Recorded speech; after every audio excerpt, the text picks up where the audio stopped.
ඉන්දු නිම්න ශිෂ්ටාචාරය ආඩම්බරයෙන් කතා කරන්න පුළුවන් මාතෘකාවක්. හේතුව අපිට ඉතාමත්ම ආසන්නේ අපේ අසල්වැසියාගේ ඓතිහාසික සහ ශිෂ්ටාචාරගත වෙච්ච කාල පරාසය අපිට හඳුන්වලා දෙන මේ ඉන්දු නිම්න ශිෂ්ටාචාරයට අයිති විශාල නගර සංඛ්‍යාවක් සහ වර්ග කිලෝමීටර් ලක්ෂ 5ක වගේ දුර ප්‍රමාණයක විහිදිච්ච මේ විශාල භූමි භාගය ඇත්තෙන්ම අපිට පෙන්නනවා දිගු කාලයක ඉතිහාසයක්.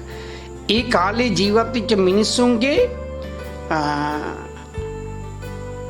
වටිනා නිර්මාණශීලී බව අපිට නිතරම අවධාරණය කරනවා මේ ඉන්දු නිම්න ශිෂ්ටාචාරය. ඒ වගේම ඔයගොල්ලෝ අහලා තියෙනවා ජෝන් මාසල් කියන පුරාවිද්‍යාඥයා එයා හිතන විදිහට මේ ශිෂ්ටාචාරය ක්‍රිස්තු පූර්ව 3250 ඉඳන් 2750 කියන කාල වකවානුවේදී ආරම්භ වෙලා තියෙනවා. මේ සભ્યත්වය ක්‍රිස්තු පූර්ව 2500න් ආරම්භ වෙලා ක්‍රිස්තු පූර්ව 1500 දී වෙනකොට විනාශයට පත් වුණා කියලා මේ මොටිමර් විලර් කියන පුරාවිද්‍යාඥයා අදහස් ප්‍රකාශ කරනවා. ඒ වගේම අග්‍රාවල් කියන පුරාවිද්‍යාඥයා කියනවා ක්‍රිස්තු පූර්ව 2300 දී ආරම්භ වෙලා 1750 දී පමණ මේක විනාශ වුණා කියලා. එයා නිකන් නෙවෙයි කියන්නේ. ඔයගොල්ලෝ දන්නවා මේ කාල නිර්ණය කරන අලුත්ම තාක්ෂණික ක්‍රමවේදය තමයි මේ රේඩියම් කාබන් පරීක්ෂණය කියන එක. මේ කාබන් පරීක්ෂණය 100%ක්ම හරි කියලා අද විශ්වාස කරනවා. ඒ අනුව ක්‍රිස්තු පූර්ව 2150 සිට 1754 කාලයට අයිති කියන එක මේ වෙනකොට හොයාගෙන තියෙනවා. කොහොම වුණත් මොහෙන්ජදාරෝ සහ හරප්පා කියන නගර දෙක මුල් කරගෙන ශිෂ්ටාචාර ගත වෙච්ච මේ ශිෂ්ටාචාරය මේ මොහෙන්ජදාරෝ කියන එකේ තේරුම මලවුන්ගේ ගොඩැල්ල කියන එකයි. ඒ වගේම මේ ශිෂ්ටාචාරය හරප්පා සભ્યත්වයේ සංස්කෘතිය කියලා ව්‍යවහාර වෙනවා. ඉස්සෙල්ලාම පුරාවිද්‍යාත්මක නෂ්ටාවශේෂ හොයාගන්න තැන හරප්පාව. විද්‍යාත්මක සම්ප්‍රදාය අනුව මෙම සංස්කෘතික හරප්පා ශිෂ්ටාචාරය හරප්පා සංස්කෘතිය වශයෙන් හඳුන්වනවා. මේකේ පිහිටීම ගැන කතා කරනවා නම් දකුණු ආසියාවේ වයඹ දිගින් පිහිටලා තියෙන උපමහද්වීපයක්. ඉන්දු ගංගා නිම්නයේ එකිනෙකට සමීපව පිහිටි මේ පුරනගර පුරනගර කේන්ද්‍රව ගොඩනැගුණු සංස්කෘතියක්. ඉන්දු නිම්න ශිෂ්ටාචාරයේ සින්දු මිටියාවතේ වර්ග සැතපුම් 5 ලක්ෂයකට ආසන්න භූමි භාගයක් පුරා ව්‍යාප්ත වෙලා තියෙනවා. 1921 දී කරපු පළවෙනි කැණීම් වලින් හරප්පා නගරයේ වර්තමාන පාකිස්තානයේ බටහිර පංජාබේ කියන්නේ ගංගා පහක ආරම්භය සිදුවන තැන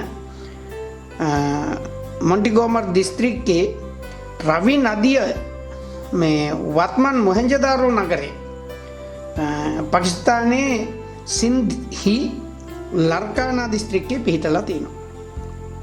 එතකොට ඉන්දියාවේ බටහිර දිග පිහිටි මේ ඉන්දු ගඟ කේන්ද්‍ර කරගෙන ඉන්දු ගංගා මිටියාවතේ හිමාලයේ කඳු පාමුල ඉඳා ඉන්දියන් සාගරයේ තෙක් කිලෝමීටර් 1600ක් විතර. ඒ කියන්නේ සතපුම් 1000ක විතර භූමි භාගයක් පුරා ව්‍යාප්ත වෙලා තිබිලා තියෙනවා. මේක ඊජිප්තු ශිෂ්ටාචාරය තුල ව්‍යාප්ත වෙච්ච මේ භූමියට වඩා දෙගුණයක් වෙනවා. ඒ කියන්නේ මිසර ශිෂ්ටාචාරයේ සතපුම් 500ක භූමි ප්‍රදේශය ගැන තමයි සාකච්ඡා වෙන්නේ. එතකොට ඉන්දු නිම්න ශිෂ්ටාචාරයේ සතපුම් 1000ක් වගේ භූමි ප්‍රදේශයක් පුරා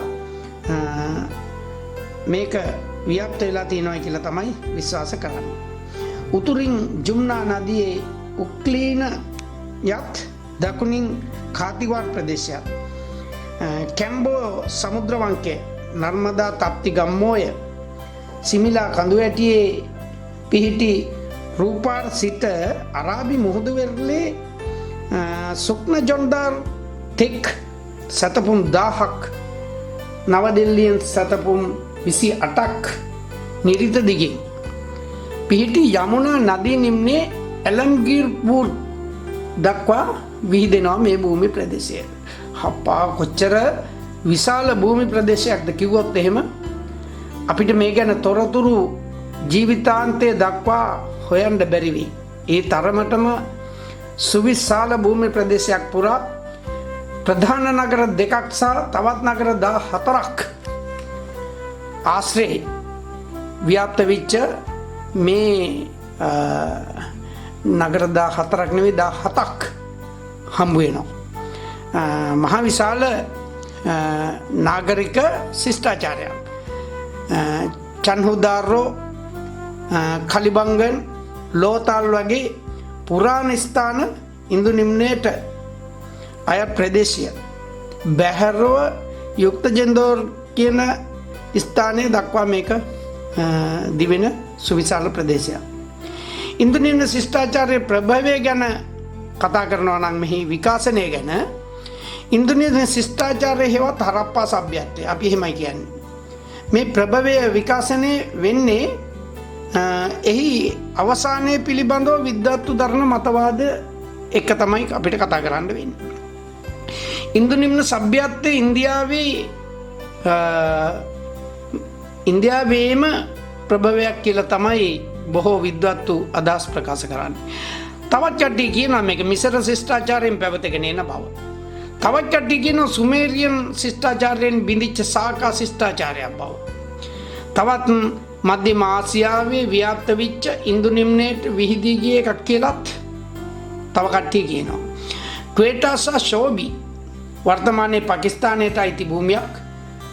ග්‍රාමීය ලක්ෂණ මේ ප්‍රදේශයේ ග්‍රාමීය ලක්ෂණ සහිත සංස්කෘතියක් ඔස්සේ පැන නැගිච්ච එකක් බවත් තවත් කට්ටියක් කියනවා. මේ විදිහේ විවිධ පුරාවිද්‍යාඥයන් සහ උගතුන්ගේ මතවාද ඔස්සේ තමයි අපි මේ විෂය අපි මේ පාඩම අද ඉගෙන ගන්න.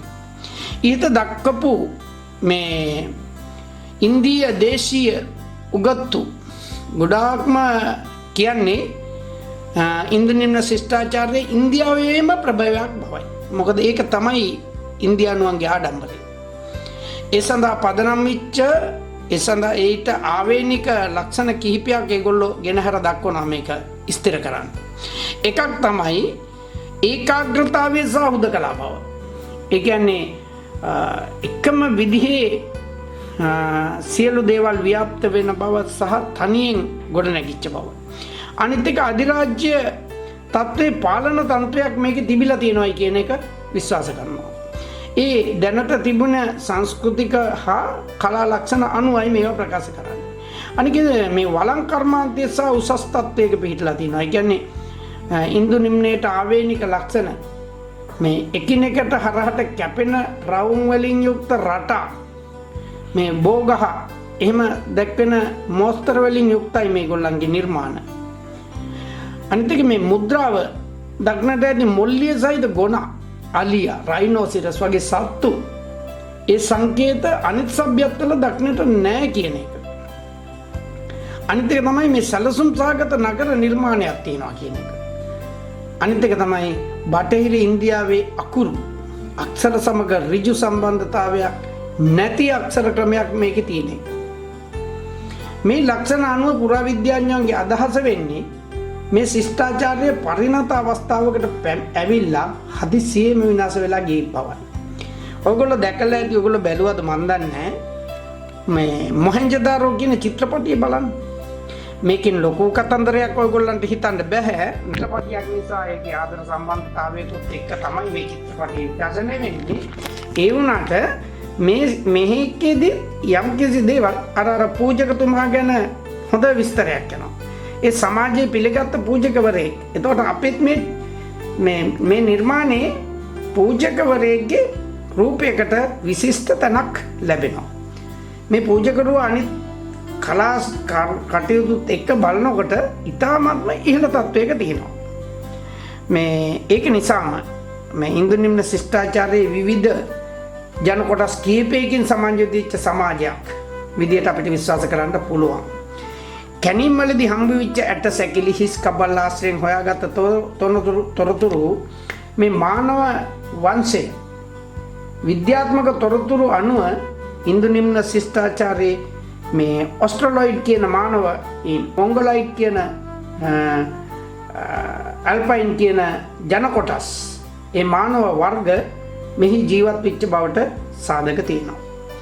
අපි මේ ගැන කතා කරන්න අපි උත්සාහ ගන්නේ මෙහි තියෙන කලා නිර්මාණවල අගයන් ගැන කතා කරන්නයි. අපිට ඕනේ මේ පළවෙනි කාරණේ තමයි වාස්තු විද්‍යා නිර්මාණ.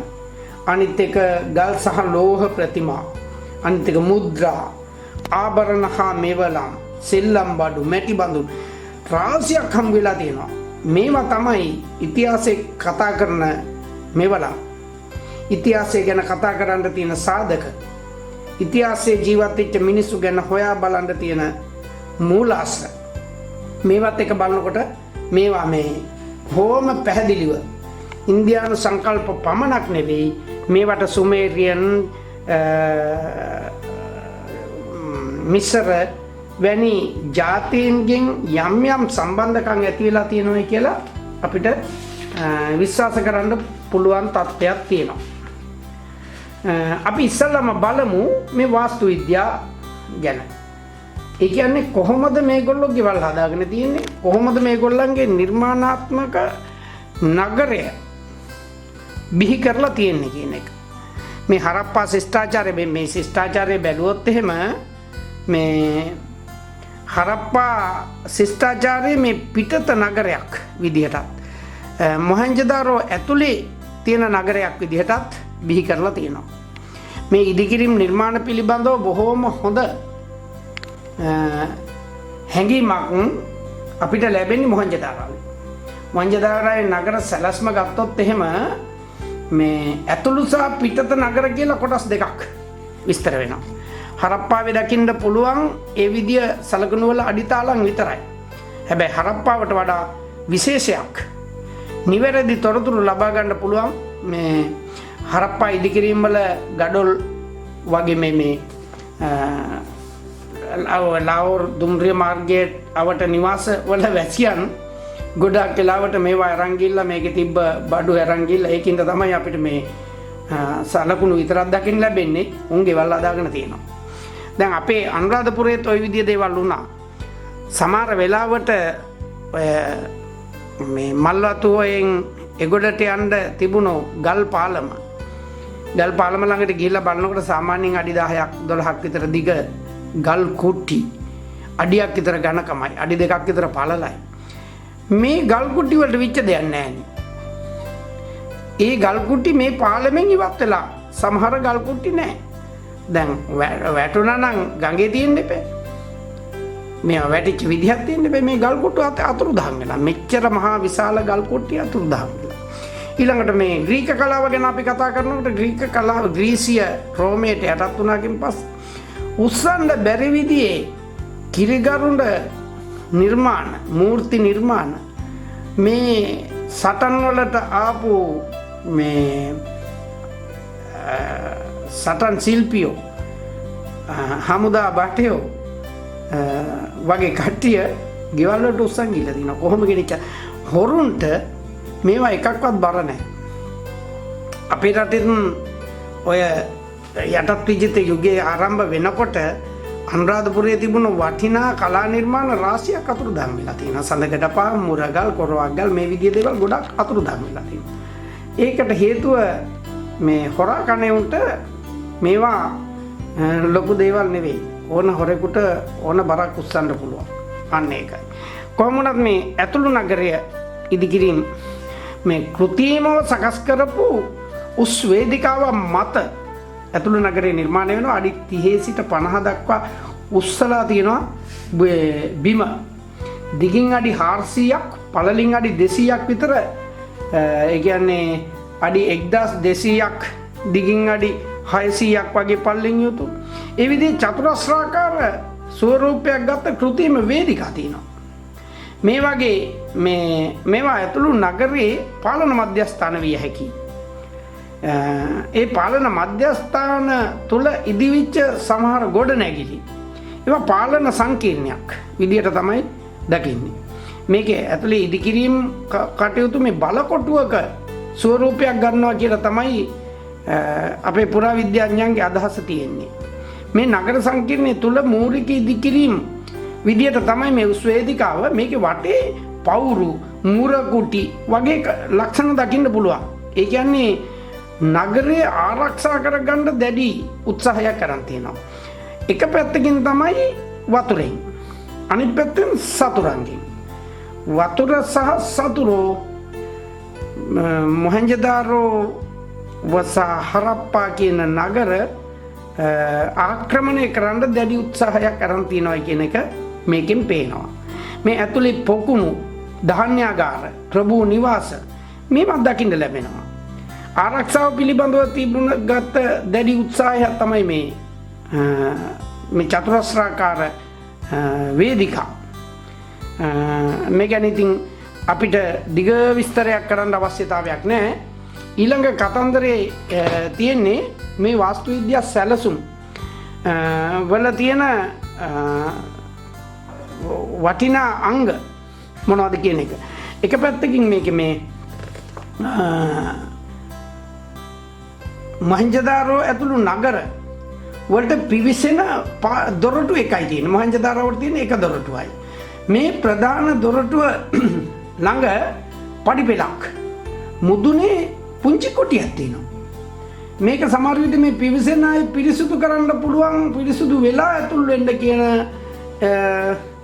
මොකක් හරි මතයක් සම්මත කරගන්න කරපු දෙයක් වෙන්න ඇති. මේක ස්නානාගාරයක් ඒ කියන්නේ නාන තටාකයක් විදියට තමයි හඳුන්වන්නේ. මේක සමහර විට මේක ආගමික අදහසක් වෙන්න පුළුවන්. මේ ආගම අනුව මොහෙන්ජදාරෝවට ඇතුල් වෙන සියලුම දෙනා නාලා එන්න ඕන කියලා වෙන්න පුළුවන්. මේක මේ හදලා තියෙන්නේ. මේ තටාකයේ දිගින් අඩි 39ක් පළලින් අඩි 23ක් ගැඹුරින් අඩි 8ක් බලන්නකො කොයි වගේද කියලා. ගඩොල් අතුරලා බිමට මේ එමදිවට මේකේ බදාමයක් දාලා මේ වතුර ලීක් වෙන්නේ නැති විදිහට හදලා තියෙනවා. දැන් සිමෙන්ති නොවුනට සිමෙන්ති හා සමාන බදාමයක් මේගොල්ලෝ පාවිච්චි කරලා තියෙනවා. මේ පොකුණට නගින්න බහින්න පඩිපෙළක් තිබිලා තියෙනවා උතුරු දිශාවෙන්.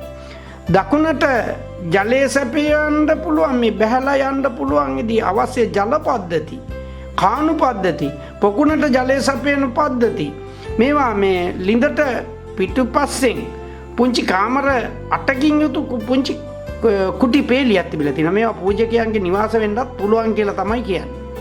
ඒ කියන්නේ ලස්සන ආගමක් අදහලා තියෙනවා. මේ ආගමට ප්‍රධාන තැනක් මේගොල්ලෝ දීලා තියෙනවා. මොහෙන්ජදාරෝ තමයි මේකින් තාමත්ම සුන්දර නගරය වෙන්නේ. මේක මේ මොහෙන්ජදාරෝවේ මහා ස්නානාගාරයට ඊශාන දිගින් විශාල ගොඩනැගිල්ලක අවශේෂ අඳුරගෙන තියෙනවා. දිගින් අඩි 230ක් විතර පළලින් අඩි 78ක් විතර දිග පළලින් තියච්ච වර්ගඵලයකින් යුක්ත ගොඩනැගිල්ල. මේක මහල් කීපයකින් තියෙන්න ඇති කියලා තමයි කියන්නේ. මැද මිදුලක් තිබිලා තියෙනවා.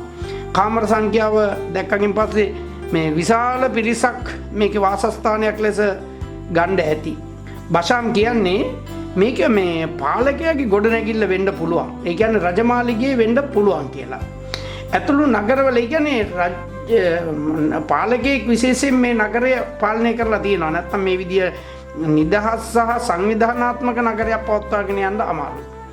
හරප්පා සහ මේ ලෝතල් කියන නගරවලින් මුත් මේ විදිය තැන් හම්බ වෙනවා. මේ විදිය ගොඩනැගිලි. මොහෙන්ජදාරෝවේ දක්නට තියෙන මේ ප්‍රභූ ගොඩනැගිල්ලට සමානවම දකුණු පසින් තවත් විශාල ගොඩනැගිල්ලක් දකින්න ලැබෙනවා. ඒක සමහරවිට රාජ මණ්ඩපයක් වෙන්නත් පුළුවන් කියලා විශ්වාස කරනවා. මේ ඉතින් මේ විශාල භූමි ප්‍රදේශය පුරා විහිදිච්ච තනි කරම පුච්චපු ගඩොලින් නිර්මාණය කරපු ගොඩනැගිලි 100,000 ගාණක් සටහන් අපිට මේ භූමිය පුරා දකින්න පුළුවන්. මොහෙන්ජදාරෝවේ මේ අනිකුත් ඉදිකිරීම් ගැන කතා කරනකොට නම් මේ ධාන්‍යාගාරය හඳුනගන්න හොඳටම පුළුවන්. මේකේ ප්‍රමාණයත් ඒ වගේ අඩි 150 පළලින් 75ක් විතර මේ දිගින් වෙනවා. මේක මේ ස්නාගාරයට වඩා පරණ තැනක් විදිහට තමයි හඳුන්වන්නේ. හරප්පා වෙති මේ ඇතුළු නුවරේ මේ වගේ ධාන්‍යාගාරයක නටබුන් හම්බ වෙනවා. දිය ගැලීමෙන් ආරක්ෂා කරගන්න වෙන්න ඇති මේක අඩි 150ක් විතර සහ 200ක විතර වර්ගඵලයක් ඇති උස්වේදිකාවක් මත තමයි මේක හදලා තියෙන්නේ. මේ විදිය නිර්මාණ බොහොමයක් කරලා තියෙන උස්වේදිකාවක් මත. ඒ කියන්නේ සතුරන් සහ වතුරෙන් රැක ගැනීමට දැඩි උත්සාහයක් ගත නගරයක් තමයි මොහෙන්ජදාරෝ සහ හරප්පා කියන්නේ. ඊළඟට මේ පිටත නගරය ගැන කතා කරනකොට ඒත් ඒ වගේ. එතකොට මේක මේ වර්ග සැතපුම් ගණනක් තියෙන භූමි ප්‍රදේශයක්. සම චතුරස්‍රාකාරව පිහිටලා තිබ්බට මේ පිටත නගරේ ගොඩනගලා තියෙන්නේ සම්මත ක්‍රමවේදයක් අනුව විය යුතුයි. මේ නගරයේ මංමාවත් සහිත කාණු නිවාස පද්ධති වලින් මේ සම්මත ක්‍රමවේදය තහවුරු කරගන්න පුළුවන්. පිටත නගරයේ භූමිය සමචතුරස්‍රාකාර බිම් කොටස් වලට කැඩෙන විදිහට මේ ජාලාකාර වූ මාර්ග පද්ධතියක් තියෙනවා කියලා තමයි මෙතන කියන්නේ. මේ දියුණු කාණු පද්ධතියක් වෙන්න ඕන මං හිතන්නේ මේ විස්තර කරන්නේ. මෙසොපොතේමියානු සහ ඊජිප්තියානු ශිෂ්ටාචාරවලත් මේ විදිහේ මේ ඉදිරි ලක්ෂණ මේ විදිය මේ ඉන්දු නිම්නයේ තියෙන පිටත නගරයේ වීදි වලින් පෙන්눔 කරන ලක්ෂණ දකින්න ලැබෙනවා කියලා මේ පුරාවිද්‍යාඥයන්ගේ අදහසක් තියෙනවා. මේ වීදි ගොඩක් වෙලාවට තිරස්සා සිරස්ව සමාන්තරව ගමන් කරනවා කියලා කියනවා. ඒ වගේ අර රවුම් කැරකිච්ච වංගු වගේ දේවල් එහෙම නැහැ. මොහෙන්ජදාරෝ පිටත නගරයේ වීදිවල නටමුල් උතුරේ සිට දකුණට නැගෙනහිරට බටහිරට මේ එහෙම විහිදෙන විදිහේ වර්ග අඩි 1200ක් විතර දිග 800ක් විතර පළල මේ බිම් කැඩ්බිලි වලට කොටස් කරලා තියෙන්නේ. මේ වගේ තමයි මේ පාරවල් දිව යන්නේ. බිම් කැඩ්බිලි 12ක් විතර පිටත නගරයේ දකින්න තියෙනවා. මේ විදිය විශාල භූමි ප්‍රදේශයක් පුරා විහිදිච්ච මේ නාගරික ශිෂ්ටාචාරයේ සියලු දේවල් ගඩොල් වලින් මං කිව්වේ අපේ තාත්තා මුලින්ම මට මතකයි ගේ හදනකොට ගඩොල් කපලා අමු ගඩොල් ඒවට කියන්නේ මෝඩ ගඩොල් කියලා. අමු ඒ විදිය ගඩොල් එකිනෙක තියලා මැටි වලින්ම බැඳලා තමයි ගේ හැදුවේ. ඊට පස්සේ මැටි වලින්ම වැලි දාලා කපරාදුවක් ගහලා සුද මැදලා අපි ලස්සන පදිංචිලා සෑහෙන කාලයක් මේ ගෙදර හිටියා. බිත්ති කැඩුන්නේ නැහැ. එහෙම මුකුත් උනේ නැහැ.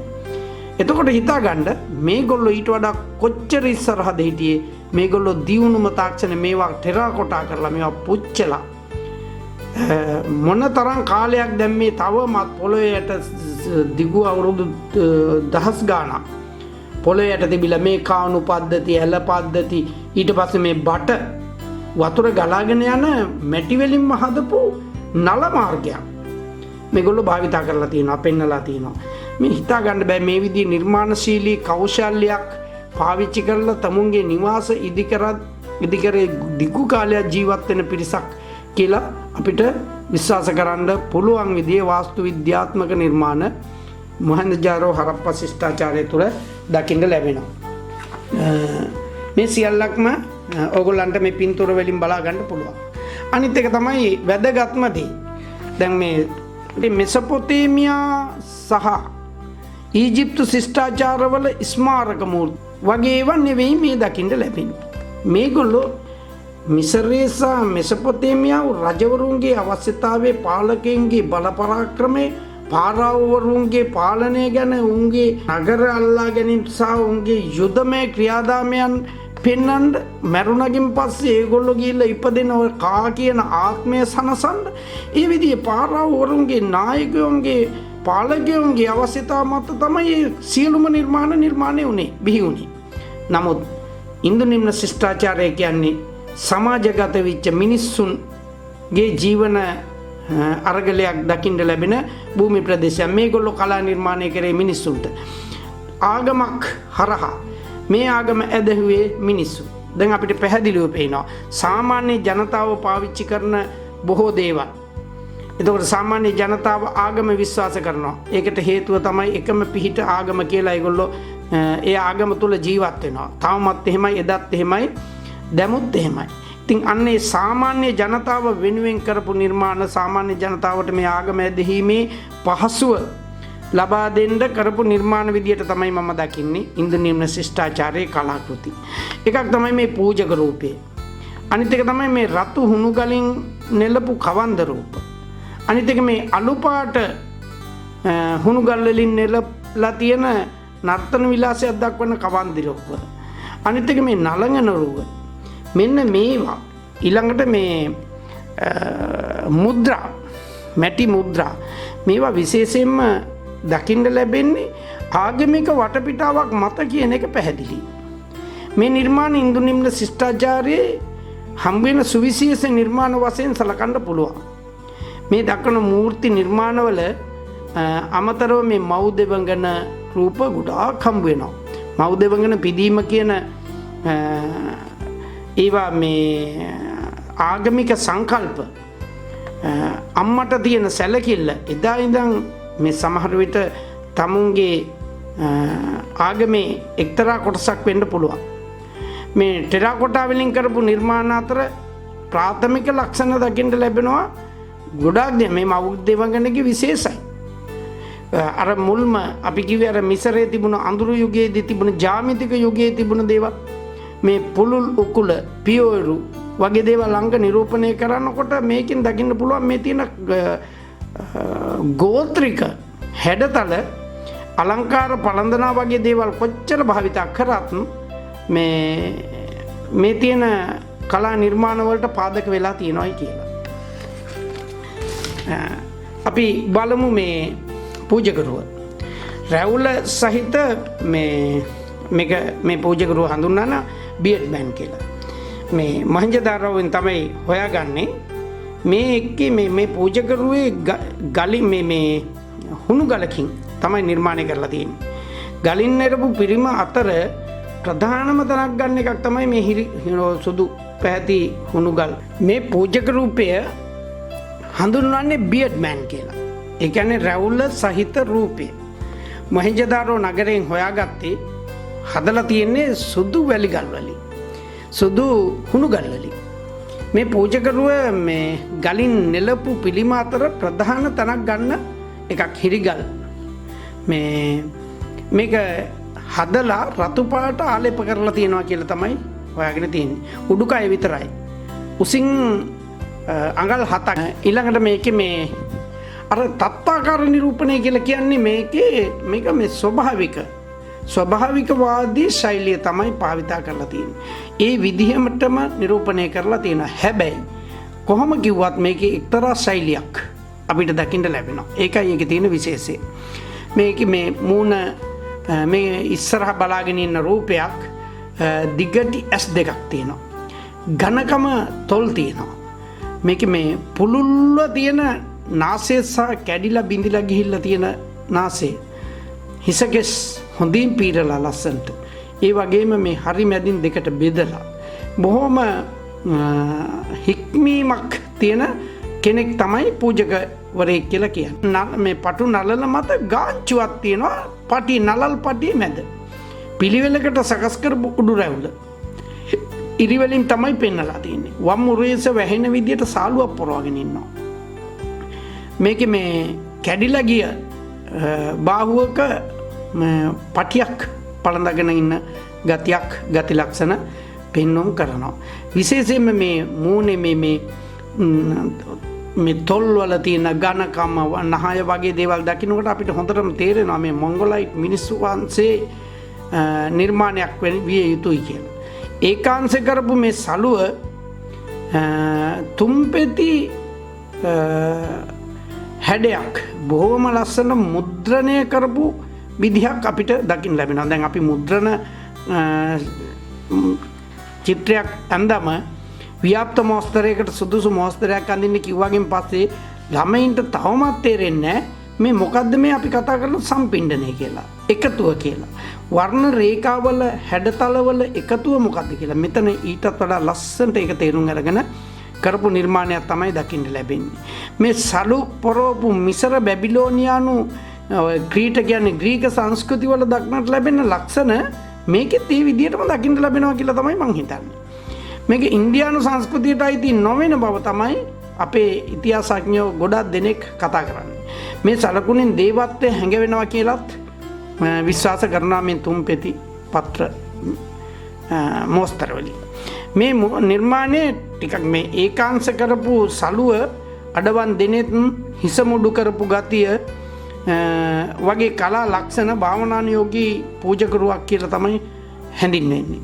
ඒ වගේම සාන්තභාවයේ භාවනානුයෝගී හැඟීම් ප්‍රකාශනය බෂාම් කියන්නේ මේ පිළිරුව මොංගෝලියානු වර්ගයට අයත් මිනිහෙක්ගේ කියලා. මම කියන්නේත් ඒක තමයි අර මොංගෝලියානු මිනිස්සුන්ගේ තියෙන මූලික ලක්ෂණ මේකේ දකින්න ලැබෙනවා. මේ මිනිස්සු ඉන්දු නිම්නේ හිටි බවට සාධක තියෙනවනේ අර හිස් කබල් එහෙම හම්බ වෙලා තියෙනවනේ. ඒ වගේන් හිතනවා මේ විදිහේ මේ මොංගෝලියානු මිනිස්සු මෙසොපොතේමියානු මූර්ති ශිල්පීන් වගේ කට්ටියට පාදක වෙච්ච හැඩතල සුමේරියානු මූර්ති වල දකින්න ලැබෙන අර දලදලු භාවයේ මේ මූර්ති වල දක්න ලැබෙනවා කියලා. ඒකින්ද තමයි කියන්නේ මේ ඉන්දියානුවන් කොහොම කිව්වත් මේ තියෙන කලා නිර්මාණ බොහෝ විට මේ හා සමකාලයේ පැවතිච්ච සුමේරියන් ඔය මේ මෙසොපොතේමියානු ඊජිප්තු වගේ ශිෂ්ටාචාර වල මිනිස්සුන්ගේ රූපවල දකින්න ලැබෙනවා මේ මූර්ති ලක්ෂණ මේකෙත් දකින්න ලැබෙනවා කියන එක මේගොල්ලොත් එක්ක සංවිධානයක් තිබිලා තියෙනවා කියන එක තමයි විශ්වාස කරන්න පුළුවන් වෙන්නේ. අනිත් මූර්තිය තමයි නලගන රූප. ඒ ගැන කතා කරනකොට නම් අදහන්නත් බැරි විදිහේ තාක්ෂණයක් මේගොල්ලෝ පාවිච්චි කරලා තියෙනවා කියන එක විශ්වාසයි. ඒකට හේතුව යකඩ උණු කරලා වක් කරන මේ වාතු කිරීමේ ශිල්පකමේ භාවිතා කරලා පූර්ණ උන්නතව නිර්මාණය කරපු මේ මහා ලොකු එකක් නම් කමන්නේ. ඊටාම පුංචි ඩීටේල්ස් තියෙන අඟල් 4.5යි මේකේ උස. මේ නලගන රුව ඊටාමත්ම කදින්ම සාධකයක් වෙනවා මේගොල්ලෝ තාක්ෂණය භාවිතා කරපු ඒ තාක්ෂණය වෙනුවෙන්ම පරිණත වෙලා තියෙනවද කියලා කොච්චර දුරට මේ නාරි දේහයේ ලාලිත්‍ය මතු කරන්න මේ ලෝකඩ ප්‍රතිමාවකින් ගත්ත උත්සාහය ඊටාමත්ම වටිනවා. කරවටා තැල්ලක් සහිත මාලයක් පැලඳගෙන ඉන්නවා. මේක නිර්මාණයේ මේ තත්කාලීන සංස්කෘතිය ස්ත්‍රීන්ගේ ආභරණ පිළිබඳව දැඩි විමසිල්ලෙන් හිටපු බව හොඳටම පේනවා. මේ අත පුරා වලලු වැලමිටින් උඩට දක්වලා තියෙන වලලු ඊට පස්සේ මේ අතට මේ මැණික් කටුව දක්වත් වලලු දාලා තියෙනවා. මේ වගේ තියෙන මේ තියෙන අර රිද්ම් එක තාලයේ කෙසඟ සිරුර මේවා දැක්කකින් පස්සේ නිලියක් කියන එක තමයි මේ නලගනකගේ ස්වරූපේ තියෙනවා කියලා තමයි මේකෙන් පේන්නේ. මේ ස්ත්‍රී ඍජු ඉරියව්වක් එක අතක් ඉනේ තියාගෙන අනික් අත මේ දණිය පොඩ්ඩක් නමලා දණිය උඩ තියාගෙන ඉන්නේ. මේ උකුල මත තියෙන මේ ඉදිරියට මදක් නැමිලා මේ ඉන්න ආකාරයෙන් තමයි අනිත් එක මේ කෙසඟ මේ කෙස් හිස කෙස් අවුල් ස්වභාවයක් දකිනවා. කැරලි විදියට ගොතපු ලක්ෂණයක් පෙන්නනවා. මේ හිස කෙස් ලක්ෂණ හා පබළු තුනේ මාලේ මේ කුල්ලි සංස්කෘතියේ මේ කාන්තා රූපවල දැක්වෙන ලක්ෂණ බව විචාරකයෝ ඉදිරිපත් කරන මතයක්. මව්දෙවඟන දක්වන මූර්ති නිර්මාණ වල ස්ත්‍රී ලක්ෂණයත් එක්ක බලනකොට මේක එහිම් පිටින්ම කායික නිරූපණය සම්පූර්ණයෙන්ම වෙනස්. මේක මේ සජීවී ඉරියව් ලක්ෂණ අනිවාර්යයෙන්ම මේකේ ප්‍රකට වෙනවා. නමුත් මව්දෙවඟන කියන මූර්තිය ඒ විදිය නෑ. ඒකේ ශෛලීගත සහ පෞරාණික අර මේ ගෝත්‍ර සමාජාවදි වල තියෙන ලක්ෂණ පේනවා. ඊළඟට මේක මේ මැද පෙරදිග තිබ්බ මේ හින්දු සංස්කෘතික ලක්ෂණයක් විදියට මේ නිලිය අර දේවාලවල නටන කාන්තාවක් විදියට තමයි විද්වතුන්ගේ අදහස වෙන්නේ. අනිත් එක මේ රතු ඇලිගලෙන් හදපු මේ පිරිමි කවන්ද රූපය. හිතා ගන්නත් බෑ නවදිල්ලි කෞතුකාගාරයේ දැන් ප්‍රදර්ශනයට දීලා තියෙන මේක මේ ප්‍රමාණයෙන් සෙන්ටිමීටර් 9.3යි අඩියක්වත් උස නැහැ. මේකේ මේ මිනිස් සිරුර දැන් ග්‍රීක මූර්ති කලාවේදී මිනිස් සිරුර මේ ඇඳුම් රහිතව පෙන්වන්න ගත්ත උත්සාහය මෙතනත් ඒ විදියටම තියෙනවා. දැන් කාය වියමච්ඡේද විද්‍යාව කියන විද්‍යාව භාවිතා කරලා ග්‍රීක කලා ශිල්පියෝ මිනිස් සිරුර වෙනුවෙන් දැඩි උත්සාහයක් අරගෙන ඉගෙනගෙන කරලා තියෙන නිර්මාණයට සමාන නිර්මාණ මෙතන දකින්න ලැබෙනවා. බෂාම් කියන්නේ මේක මේ තාත්වික අතින් ඉතාමත්ම සිත් ගන්නා සුළුයි කියලා. ඒක ඉතින් අපිට උනත් තේරෙන එකක්. මස් පිඩුවල ස්වභාවිකත්වය පෙන්වනවා. අර දැඩි උඩට නිරපු ගතිය මේකේ නැහැ. ඒ වුණත් මේකෙත් මේ සුමට බව විශේෂයෙන්ම අනිත් මේ උදරයේ පොඩ්ඩක් ඉස්සරහට මේ ග්‍රීක කලාවට ඉතාමත්ම ආසන්න කලා ලක්ෂණ පෙන්වුම් කරනවා කියන එක තමයි විද්වතුන්ගේ අදහස වෙන්නේ. අනිත් එක මේ වම් කකුල ඉහළට ඔසවාගෙන ඉන්න ආකාරය අනිවාර්යයෙන්ම නර්තනයක යෙදෙන කෙනෙක් විය යුතුයි. මේ මානව දේහයේ ලාලිත්‍ය පිළිබිඹු කරන්න මේ කවන්දේ කොහොමද යොදාගෙන තියෙන අපූර්ව කියලා අපේ නිර්මාණ ශිල්පීන් පුදුම එළවන සුළු විදිහට මේ ගැන කතා කරනවා. ඉන්දුනිම්නි අනිත් ඒවා ගැන කතා කරනකොට දැන් අපේ ප්‍රධාන දේවල් ටික අපි කතා කරා. ප්‍රධාන නිර්මාණ ටික විශේෂයෙන්ම මේ මුද්‍රා මේ ඉන්දුනිම්න ශිෂ්ටාචාරයට අයිති මුද්‍රා රාශියක් හිතා ගන්නත් බෑ. ටෙරාකොටා හෝ එක්තරා ගල් විශේෂයක් පාවිච්චි කරලා තියෙන්නේ. මේකේ තියෙන මේ ඉන්දුනිම්න වැසියන්ගේ සියුම් කලා කෞශල්‍ය මේකෙන් පෙන්නනවා.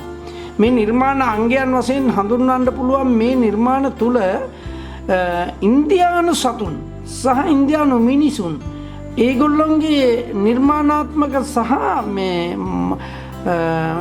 නිර්මිත දෙවිවරු මේ තුල වාසය කරනවා කියලා අපිට පැහැදිලිවම පේනවා. මේ ඉන්දියානු ආගමික ඇදහිලි සහ විශ්වාස මේ සංස්කෘතිය විදහාපානවයි මේ මුද්‍රා වලින් කියන එක පැහැදිලි. අනිත් මේ කාලේ තිබුණ ලේඛන කලාව අපි මේ කතා කරන්නේ අපි ලේඛන කලාවක් නැති යුගයක් කියලා. නමුත් මේ ඉන්දියානු පොත්පත්වල නැති වුණාට මේවා අපිට මේ මැටි මුද්‍රාවල තියෙන රූපාක්ෂර වලින් අපි පැහැදිලිවම රෝමයට සමාන මේ මිස්රයට සමාන ලේඛන කලාවක් ගැන කනින්හෑම් විස්තර කරනවා 1875 දී මෙතුමා කරපු කැනීම් කටයුතු වලින් මේ කනින්හෑම් සහ බැනර්ජි විසින් 1923 දී හරප්පායේ විශාල වශයෙන් කරන ලද කැනීම් වලදී මේ මුද්‍රා විශාල සංඛ්‍යාවක් හොයාගෙන තිනවා. මම හිතන්නේ 2000ක් විතර වගේ. මේ විදිය මේ ඉන්දුනිම්න ශිෂ්ටාචාරයෙන් ලැබිලා තියෙන මේවා මේ අංග කීපයක් යටතේ අධ්‍යයනය කරන්න පුළුවන් කියලා කියනවා. ඒ වගේ මේ නිර්මාණ කරන්න තුඩු දුන්න හේතු පොදු ලක්ෂණ වගේ දේවල් ස්ටඩි කරපුවාම මේ වගේ තියෙන අන්තර්ගත වස්තු විෂය අපිට විස්තර කරන්න පුළුවන් මෙන්න මේ විදිහට. නිර්මාණය කරන්න හේතු ගැන කතා කරොත් එහෙම එකක් මේවා වෙළඳ භාණ්ඩවල ඇසුරුම් සලකුණු විදිහට යොදා ගන්න ඇති සමහර විට. ඒවා මුද්‍රා භාවිතා කරන්න ඇති. සමහර වෙලාවට ආගමික සංකේත විදියට හරි ආරක්ෂාව සඳහා බැඳිච්ච සුර ඔයගොල්ලෝ දැකලා ඇතිනේ. මේ සමහර මිනිස්සු තවමත් මේ ඔය එක දේවල් ඔය ඉනේ බැඳගෙන ඉන්නවා.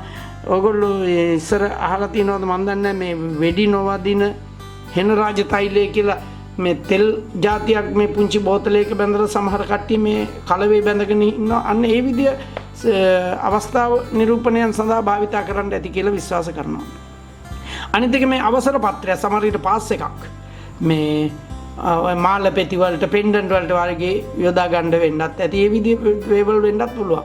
සමහර විට භාණ්ඩයක් රැගෙන යනකොට ඒ ගැන තියෙන විශ්වාසය දිරා ගැනීම සඳහා පාවිච්චි කරපු පාස් එකක් වෙන්නත් පුළුවන්. අනිත් එක මේ වගේ පොදු කලා ලක්ෂණ බැලුවොත් එහෙම තියෙන මේ මුද්‍රාවල කැපී පෙනෙන ලක්ෂණ තියෙනවා එකින් එකට. මේ හැම මුද්‍රාවක්ම වගේ අක්ෂර පෙළියකට යටත් වෙලා තියෙනවා. අකුරු පෙළියක් යොදලා තියෙනවා. ව්‍යාජ සතුන්ගේ සහ සාමාන්‍ය සතුන්ගේ හැඩතල මේ වගේ කැටයම් කරලා තියෙනවා. මේ ශිල්පීය ක්‍රමය ශිල්ප ක්‍රමය ඇත්තම මේ කපා ඉවත් කරන කියන මේ කැටයම් කිරීම හීනි පොඩි තලයකින් වගේ එකකින් යටට කපලා හාරලා අයින් කරපු ලක්ෂණ තමයි දකින්න ලැබෙන්නේ මේ රූප සියල්ලක්ම. පුද්ගල රූප, ව්‍යාජ මිනිස් රූපත් දකින්න ලැබෙනවා. මේ විවිධ සංකේත භාවිතා කරලා තිනවා. ඊළඟට මේ අක්ෂර පාවිච්චි කරලා තිනවා. මුද්‍රාවල ඉහළ තීරුවේ උඩින් තමයි සාමාන්‍යයෙන් ගහලා තින්නේ. ඒවා මේ සමීප මේ සීමාවලට ඉතාම කිට්ටු කරලා තියෙන්නේ. උඩ තීරුවේ තමයි හදලා තියෙන්නේ. මේ අකුරු යොදලා තියෙන්නේ. මේකේ අනිත් එක තමයි මේ අක්ෂර වමේ සිට දකුණට පේලියට හරි ලියලා තියෙනවා. දැන් වමේ සිට දකුණට දැන් සමහර චීන වගේ දේවල් ඉන්නේ උඩ ඉඳන් පහළටනේ. සමහර ඒවා පහළ ඉඳන් උඩට අකුරු ලියලා තියෙනවා. ඉතින් එතකොට මේ එක ක්‍රම භාවිතා කරලා කරපු ඉන්දියානු මැටි මුද්‍රා මේ ඉන්දුනිම්න මැටි මුද්‍රා බොහෝ දේවල් කියනවා. එකක් තමයි මේ වැසියන්ගේ තියෙන ආගමික ඇදහිලි විශ්වාස පිළිබිඹු කරනවා. ඔවුන්ගේ ජීවන විලාසය පිළිබිඹු කරනවා. සංස්කෘතික ලක්ෂණ පෙන්වනවා. කලා කෞශල්‍ය තාක්ෂණික හැකියාව පිළිබඳව අපිට විශේෂ තොරතුරු මේ නිර්මාණ වලින් ප්‍රදර්ශනය වෙනවා. මේ නිර්මාණ මේ හරිම තාත්වික නැති වුණාට නිර්මාණශීලී විදිහට මේවා හදලා දෙන මේ මොල්ලිය සහිත ගවයා, ගෝනුස්සා, ඇතා, මාළුවා, කඟවේන මේ රූප ගොඩාක් වෙලාවට මේ මුද්‍රා මෙසොපොතේමියාවේ මේ ඌරු වගේ නගර ආශ්‍රයේ බිහිවිච්ච ඉන්දුනිම්න ශිෂ්ටාචාරය වෙනස් ශිෂ්ටාචාර සමග පැවැත් වූ සම්බන්ධතා පෙන්වුම් කිරීමට සමත් වෙනවා. එතකොට මේගොල්ලෝ තනියෙන් පවත්වාගෙන ගිය නගර නිර්මාණයක් නෙවෙයි මේ මහජන සම්බන්ධතාවයක් නෙවෙයි කියන එක පැහැදිලි. මේ ආකෘතිය නැත්නම් මේ හැඩේ මේ මාධ්‍ය ගැන කතා කරනකොට ඉන්දුනිම්නෙන් හම්බ වෙනවා මේ මුද්‍රා විශාල සංඛ්‍යාවක්. ඒ වගේම හැඩ කීපයක් තියෙනවා. ප්‍රමාණයන් කීපයක් තියෙනවා. දිගැටි, අටපට්ටම්, හතරස් කියන හැඩ මේ හැම එකෙම දකින්න ලැබෙනවා. එකක් තමයි සෙන්ටිමීටර් 1.2 වගේ ප්‍රමාණය. ඊළඟට මේ සෙන්ටිමීටර් 2.5 වගේ ප්‍රමාණය. ඊළඟට මේ අඟලක් විතර ඝනක සෙන්ටිමීටරයක් විතර ඝනකම මැටි මුද්‍රා ගොඩාක්ම හම්බෙලා තියෙනවා. මේ මාධ්‍යත් වෙනස්. සමහර වෙලාවටම ස්ටටයිට් කියන මෘදු ගල් පාෂාණ විශේෂයෙන් හදලා වගේම මැටියෙන් හදලා පුච්චලා ටෙරාකොටා. ඊළඟට මේ තඹ, ඇද්දල, ඇගෙට් කියන මේ අර කහඳ වගේ ගල් විශේෂ මේ විරල අමුද්‍රව්‍ය වලින්මුත් මේවා නිර්මාණය කරලා තියෙනවා. එකක් විතරක් නෙවෙයි මාධ්‍ය විදියට සලකලා තියෙන්නේ.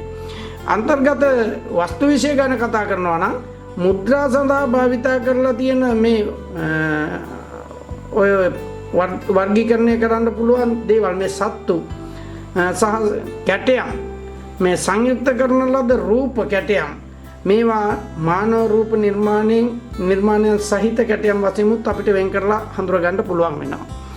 තනි සත්තු රූප සහිත නිර්මාණක් තියෙනවා.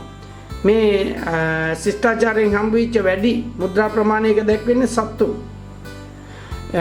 අනිත් එක මේ සත්ත්ව දෙවිවරු සත්ත්ව මිනිසුත් එක්ක සම්බන්ධකම් තියෙන තවත් දෙවිවරු සත්තුන්ගේ නායකයෝ මිනිසුන්ගේ නායකයෝ වශයෙන් මේ සත්තුන්ට ගරු කරපුලා ඔය පසුපති කියන දෙවියා වගේ දේවල් මේකේ ගොඩක් වෙලාවට දකින්න ලැබෙන මේ තනි සත්ත්ව අතර කංගවේන ඒ කියන්නේ ගවයා අලියා වගේ රූප විශේෂයි. ඒවා සාමාන්‍යයෙන් මේ රූප ව්‍යාජ සතුන්ගේ කැටයමුත් දක්න ලැබෙනවා. ඒ වගේම මේ සාමාන්‍යයෙන් මේ රූපවල දේවත්වයක් ආරූඪ වෙන්න ඇති කියන විශ්වාසයත් මිනිස්සු අතර මේකේ තියෙනවා. වැඩි ප්‍රමාණයක් තියෙන ගව රූප. ඉන්දුනිම්නෙන් වැඩි වශයෙන් හම් වෙන්නේ මේ ගව රූප අතර ගව වර්ග කිහිපයක් තියෙනවා. ඒකයි වටින්නේ. යුනිකෝන් ගවයා, බ්‍රහ්මනී ගවයා, අර කෙටි අංශයිත ගවයා මීහරක කියන හැම සතෙක්ගෙම අංග දකින්න ලැබෙනවා. ඒ විශේෂයෙන්ම මේ සත්තු වෙන්වෙන්ව අඳුර ගන්න පුළුවන්. මේ යුනිකෝන් කියන ගවයා ඉන්දුනිම්නෙන් හම් වෙන සත්තු අතර ගොඩාක්ම තියෙනවා. බොහෝ විට අනිත් එක මේ නන්දි ගවයා මේ පැහැදිලිවම අර මේවා එක මොල්ලියකුත් පහළට නෙරාගේ බෙල්ලත් එක්ක තියෙන ඒ විදිහේ ගව රූප මේවා දකින්න ලැබෙන මේ චතුරස්‍ර අර්ධ වෘත්තාකාර හැඩ මේ වගේ මේ මැටි මුද්‍රා අතර දකින්න කෙටි අංශහිත ගව රූප මේවා රුක් දෙවියා ශ්‍රාවකයා සහ එළුවා කියන මුද්‍රාව ගැන මම කියන්නේ මේකේ මේ විදිය රූප ගොඩක් මේ විදිය මුද්‍රා ගොඩක් හම්බෙලා තියෙනවා මේ මුද්‍රාව එක කෙලවරක මේ රුක් ආරුක්කවක ඉන්න රූපයක් තියෙනවා ඒකේ අනෙක් පැත්තෙන් මේ දණිය නවාගත්ත මිනිහෙක් ඒක ඉස්සරහින් බංකුවක් වගේ එකක වාඩිලා ඉන්න මිනිහෙක් පිටිපස්ස හිටගෙන ඉන්නවා එළුවෙක් අමුතු කලාවක් අමුතු රූපයක් මේකේ මේ මුද්‍රාවේ සෙසු රූප වලට වඩා ඒකේ සත්තු රූපේ විශාල කරලා තිනවා මේකේ කැටයම් කරලා තිනවා මුද්‍රාවේ පහත කොටස එක පෙළට යොදපු මිනිස් රූප 7ක් තියෙනවා ඒවා ස්ත්‍රී රූප වශයෙන් තමයි දන නමාගෙන ඉන්න විදිහක් පෙන්වලා තියෙන්නේ මේ ශ්‍රාවකයෙක්ගේ පූජකයෙක්ගේ කියලා කියන රූපය මේ රුක්කාරුක්වේ ඉන්න දෙවියෙක් වශයෙන් තමයි විශ්වාස කරන්නේ ඒ අනුව මේක මේ පුද පූජාවක නිරත වෙලා ඉන්න මේ එළුවා බිලි දෙන්න ආකාරයේ පෙන්වනවා කියලා තමයි විශ්වාස කරන්න තියෙන්නේ හොයාගත්තකින් පස්සේ ඊටාත්ම නිර්මාණශීලී මටත් හිතාගන්න බෑ මේ විදිහේ නිර්මාණ මේ ඒ රූප භාවිතය කෙතරම් සාර්ථකද කියලා අනිත් එක තමයි මේ ව්‍යාග්‍රයෝ දෙන්නෙක් එක පොරබදින මිනිහා මේකේ මේ දැක්වෙනවා පිටිපස ගාත්තලින් හිටගෙන ඉන්න ව්‍යාග්‍රයෙක් සත රූප දෙකයි එක තමයි මේ රූප මාධ්‍ය දෑත් දෙපසට විහිදුවමින් ඉන්න මේ සතුන් වලක්වන විලාසයක් තමයි පෙන්වන්නේ මේ දෙන්න මේ මිනිහෙක් වලක්වන මිනිහෙක් තමයි මෙතන ඉන්නේ මේ වගේ සතුන් සමග සටන් කරන අවස්ථා දක්වන මුද්‍රා ගණනාවක්ම තියෙනවා මේ ඉන්දුනිම්නෙන් හම්බෙලා තියෙන මේකෙත් සමහර විට මේ සතුන් දෙදෙනාගේ වලියක් නතර කරන්න ගන්න උත්සාහයක් වගේ තමයි මේක මේ හඳුන්වන්න පුළුවන් වෙන්නේ මේ සටනක් නතර කරන්න යනවා වගේ අනිත් එක මේ මිනිස් රූපේ උඩුකය මනුෂ්‍ය ස්වභාවයක් යටිකයි දෙපා තියෙන්නේ මේ සතෙක්ගේ ගාත්‍රා දෙකක් වගේ ඒ සමහර විට එහෙම නැතුව ඇති ඒ ඉතින් නිර්මාණ ශිල්පියාට සමහර විට ඒ කාලේ හැටියට කළ හැකි නිර්මාණයක් වෙන්න ඇති ඔය මේකට සමාන මනුෂ්‍ය රුවක් තනි සත්‍යයක් සමග සටන් කරන අයුරු දැක්කෙන මුද්‍රාවක් තියෙනවා මෙහෙම බලනකොට අපේ ඉන්දු නිම්න ශිෂ්ටාචාරයේ කලාකෘති ගැන මං හිතන්නේ මං හොඳින්ම හඳුන්වා දුන්නා ඒවා සාර්ථක නිර්මාණ විදිහට සහ කලාකෘති විදිහට අපිට හඳුන්වන්න පුළුවන් මෙවැනි මුද්‍රා 2000ක් විතර තියෙනවා මේ ඔක්කොම ගැන කතා කරන්න බෑ නමුත් වැදගත් මුද්‍රා නිර්මාණාත්මක මුද්‍රා ගැන අපි කතා කරා මේ මානව රූප සම්පින්ඩනයේ තියෙන එක තමයි අනිත් එක තියෙන්නේ මේ ඒවා නම් හරිම සාර්ථකයි මේ සංයුක්ත රූප මේ හිතින් මවාගත රූප සත්ත්ව හා මිනිස් රූප එකට කරපු ඒවා මේවා අති සුන්දරයි එක පැත්තකින් මනක්කල්පිත රූපනේ මේකේ මේ අඳුර ගන්න පුළුවන් මේ එකක් තියෙනවා කොටියෙක් මේ කොටි මිනිහෙක් කිඹුල් සතේ ඇත් ගව රූප සහිත නිරූපණය වගේ දේවල් ගොඩක් දකින්න ලැබෙනවා ඒවා නිර්මාණය කරන්න අපිට හිතා ගන්න බෑ මේ අන්තින කොටියෙක් ඉන්නවා මේ අර කිඹුලෙක්ගෙන් හැදිච්ච සතෙක් ඉන්නවා මේවා මේ නිර්මාණ වලින් මොනවා කියන්න ගන්න උත්සාහයද කියලා අපිට විශ්වාස කරන්න අමාරුයි මේ අකුරු කියවපු කෙනෙකුත් තාමත් නැහැ තාමත් අපේ පුරාවිද්‍යාඥයෝ විද්‍යාඥයෝ මේ අකුරු ටික කියවන්න දැඩි උත්සාහයක ඉන්නවා අර ගව රූප ගැන කතා කරනකොට තවත් ඔයගොල්ලන්ට මේ යුනිකෝන් කියන ගවයා බ්‍රාහ්මණී ගවයා කෙටි අන්සහිත ගවයා ඊට පස්සේ මේ අන්සහිත කොටියා ඊළඟට කඟ වේන අලියා මේවා බොහොම ස්වභාවිකයි හැබැයි ශෛලීගත නිර්මාණ හොඳටම මේ සත්තු කොයි වගේද කියලා අඳුරන්න පුළුවන් මේගොල්ලන්ගේ හැසිරීම් රට අඳුරන්න පුළුවන් මේ නන්දි ගවයා වගේ නිර්මාණ ඉතාමත්ම ඉහළ තලයේ නිර්මාණ මේ ගව රූපයේ නිර්මාණයට මේ ජනප්‍රියම සතා ගොඩක් වෙලාවට මේ නන්දි ගවයා කියලා තමයි මට විශ්වාස කරන්න තියෙන්නේ මේ සත්තුන්ගේ මස් පිඩු පවා පෙන්වන්න හැකි විදිහට මේ සත්තු අධ්‍යයනය කරලා තියෙනවා. අනිත් එක මේ සත්තු ඔක්කොම ඉන්නේ පාර්ශ්වදර්ශීව. මේ පෙනුමෙන් ඒ විදිහට පැත්තකට ඉඳන් මිනිස් රූප ටික තියෙන ඉස්සරහට. මේවා ඇත්තෙම කියනවා නම් ස්වභාවික වගේම ශෛලිගත නිර්මාණ කියලා හඳුන්වන්න පුළුවන්. මේ නිර්මාණ ගොඩක් වෙලාවට මේ දිග අං සහ පහතට එල්ලෙන තැල්ල උස්ස මොල්ලිය මේ රූපය ගොඩක් වෙලාවට මේ ලස්සන අලංකාරයක් දෙනවා මේ සතාට මේ ගෞරව රූප වලට විශේෂයෙන්.